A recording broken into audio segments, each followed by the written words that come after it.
Research suggests that some skills cannot be learned nearly as well after this first critical period of brain development at this age. At least 1 million new neural connections called synapses are made every second, more than any other time in life. The connections needed for many important higher level abilities like motivation, self-regulation, problem solving and communication are formed in these early years or not formed.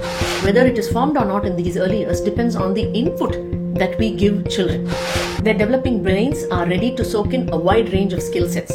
My daughter being at an extremely crucial age for her brain development, I am intent to send her to a school where people who are equipped to do this as a profession teach her. Hi, I want to send my daughter to school, and here are the reasons why. If intelligence is defined as the ability to learn, then children between the ages of 2 and 7 may be the most intelligent humans on the planet.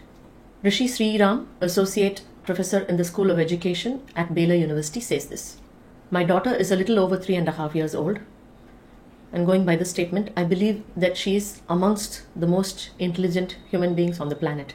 And as a parent, it is my responsibility to enhance and grow that intelligence. I was quite intent that her brain should expand as much as possible in those years where the elasticity is supposedly very high. Research shows that children at this age range are best suited to learn the patterns of language development, enabling them to master another language as well as the native language. Research suggests that some skills cannot be learned nearly as well after this first critical period of brain development at this age. So when she was 1, I actually asked my Nepali speaking house help to speak to her in Nepali. Now, whether my daughter would actually remember Nepali when she grew, it didn't matter to me, or whether she would need the language. All that mattered to me was that at that age, to expose her to a new language would expand her brain's capacities. It didn't work out. So anyway, when I switched on TV, I would try and play other languages just so that she could be exposed to more than just her mother tongue, which is Tamil, and English, which we often speak at home. That they learn more during this age is also applicable to music. At least 1 million new neural connections called synapses are made every second, more than any other time in life. That is why they say that early childhood years are crucial for making these connections. The connections needed for many important higher level abilities like motivation, self-regulation, problem solving and communication are formed in these early years or not formed. Whether it is formed or not in these early years depends on the input that we give children. Their developing brains are ready to soak in a wide range of skill sets. Rishi Sriram quotes David Epstein, who wrote the book The Range, and says that this period is called the sampling period. It is a window in which to develop a child's range. There is later time for them to specialize, but this is the time to expose them to a wide range of abilities and skills. All of this I cannot do at home. I am not equipped. I don't have the skill sets. I don't have the education. I don't have the training, and I don't have the experience to do this. A school, however, has decades, if not centuries, of experience which they use. They use that knowledge and they use present day technology to convert them into lessons that they teach children in a classroom environment. Nowhere can I compare my teaching abilities to my child, enabled through online classes, to what a school can offer in a classroom environment. I receive weekly reports from my daughter's school on what they've handled through the week. Let me just read some of those things to you and you'll understand. First, they have language, and in that they handle oral language, vocabulary, language games, written, and in that they have them encounter the imaginary.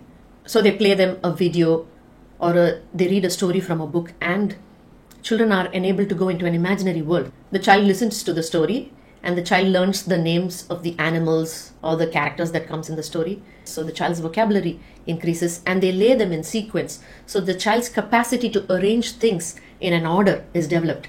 And then they give images from the story as small cards.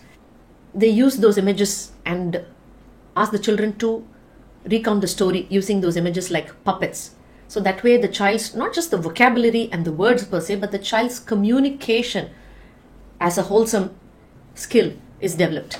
They show a word and then they give the individual letters, and the children are asked to look at the word, say the word, and then arrange it in sequence. They are taught to trace letters. They are given tracing lessons. Then they are given art activities. One of the activities that my daughter loves and that the school does is playing with modeling clay, Play-Doh.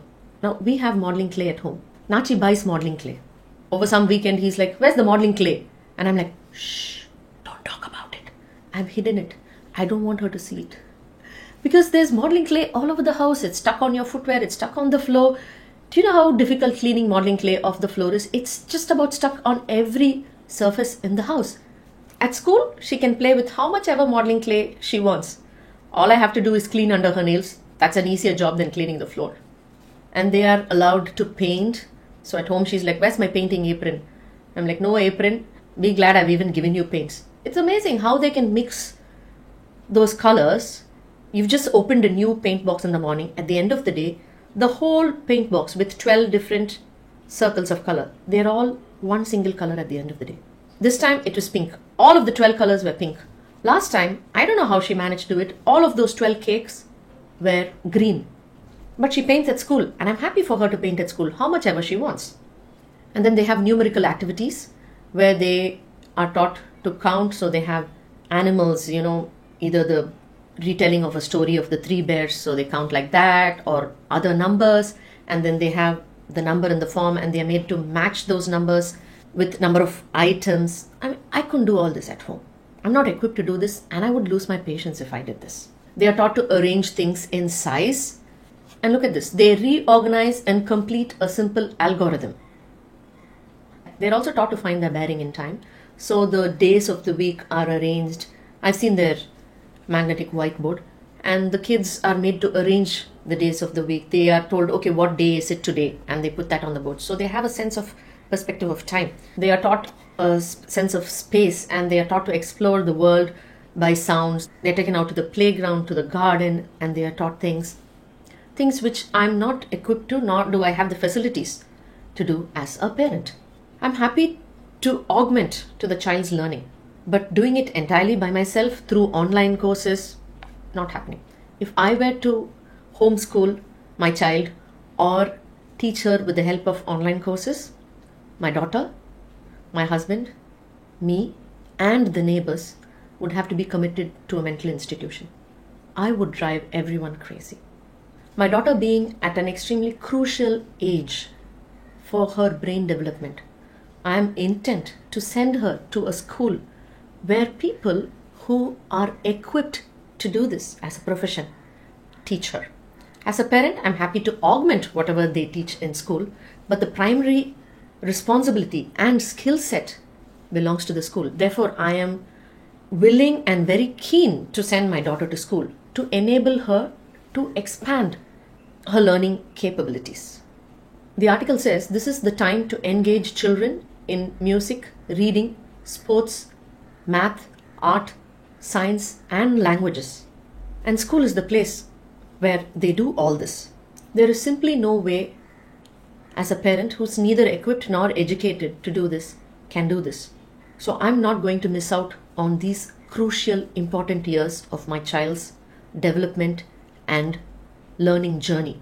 As a parent of a 3.5-year-old child, these are the reasons why I want to send my child to learn in her school instead of online schooling. Thanks for listening to this video. I hope it helps you in some way.